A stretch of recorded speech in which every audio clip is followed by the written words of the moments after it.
Microsoft a frappé un grand coup. Gears of War arrive officiellement sur PlayStation 5 en août 2025, une annonce attendue, presque déroutante pour une licence considérée comme un pilier de l'identité Xbox. Pour certains, c'est le signe d'un effacement progressif de la marque. Pour d'autres, c'est une ouverture stratégique cohérente.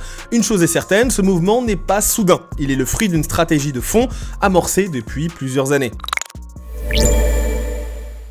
Pour comprendre, il faut remonter à la période difficile de la Xbox One. À cette époque, Microsoft était à la peine, peu d'exclusivités qui sont fortes, des ventes en retrait face à une PS4 écrasante.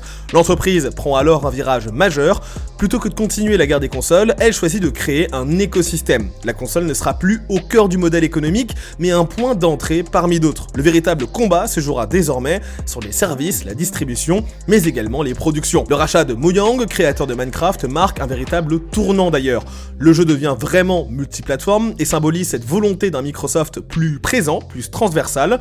Peu après, le PC Game Pass se développe davantage et certains jeux Xbox débarquent même sur Steam, voire même sur Nintendo Switch. L'ambition est claire, s'implanter partout. Le Game Pass devient rapidement la pièce maîtresse, un abonnement permettant de jouer aux nouveautés Xbox dès leur sortie, aux côtés d'un catalogue de titres tiers toujours plus étoffé. Un modèle calqué sur celui de Netflix, pensé pour fidéliser, s'étendre et redéfinir les usages dans le jeu vidéo. Mais la stratégie s'accélère en 2020 avec le rachat de ZeniMax Media, maison mère de Bethesda, pour près de 8 milliards de dollars. Un choc pour l'industrie, The Elder Scrolls, Doom, Fallout, toutes ces licences passent sous le pavillon Xbox.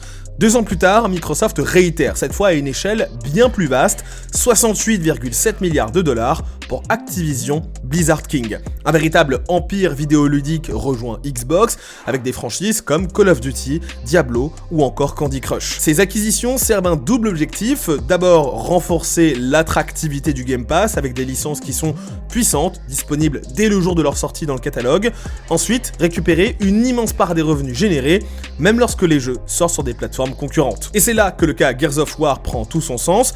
La licence a déjà connu 5 opus principaux, on va dire, sur Xbox, des rééditions, des extensions. Elle a sans doute fait le tour de l'écosystème, la porter sur PlayStation, c'est lui offrir une seconde vie auprès d'un tout nouveau public. C'est aussi l'opportunité pour Microsoft de monétiser différemment en touchant directement les utilisateurs d'autres consoles. Phil Spencer, le patron de la division gaming chez Microsoft, l'a d'ailleurs confirmé, le but n'est pas de faire changer les joueurs de crèmerie, mais de rendre les licences Xbox accessibles au plus grand nombre. En avril 2025, plus de la moitié des jeux joués sur PS5 en France, en Europe et aux États-Unis sont liés à Microsoft. Soit ce sont des jeux qui sont créés directement par des studios Xbox, ou alors ce sont des jeux disponibles dans le Game Pass, ou alors ce sont les deux en même temps. Minecraft reste aussi un succès colossal, et une production Xbox est même en tête du classement en Europe, mais ce modèle comporte aussi des limites.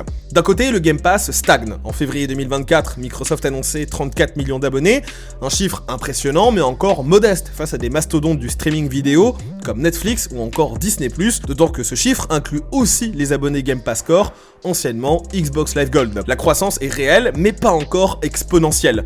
De l'autre, la multiplication des sorties Xbox sur consoles concurrentes, ça risque de diluer l'intérêt d'acheter une console Xbox. Les ventes hardware, comme en témoignent les résultats financiers, sont en recul. Et si le Game Pass s'impose peu à peu, la marque Xbox, elle, perd en exclusivité, ce qui était historiquement, on va dire, un atout à aller travailler. Alors, cette stratégie peut-elle fonctionner sur le long terme ? Sans doute. Xbox gagne en visibilité, en rentabilité, et prépare l'avenir avec une approche multiplateforme affirmée, mais à quel prix ? Peut-être au détriment de ce qui faisait autrefois l'identité ou une partie de l'identité de la marque. Les dernières grandes licences encore exclusives à Xbox, Halo, Microsoft Flight Simulator ou encore Starfield chez Bethesda, tiendront-elles encore longtemps ? Rien n'est moins sûr. La logique actuelle de Microsoft laisse donc entendre que tout peut un jour devenir accessible partout.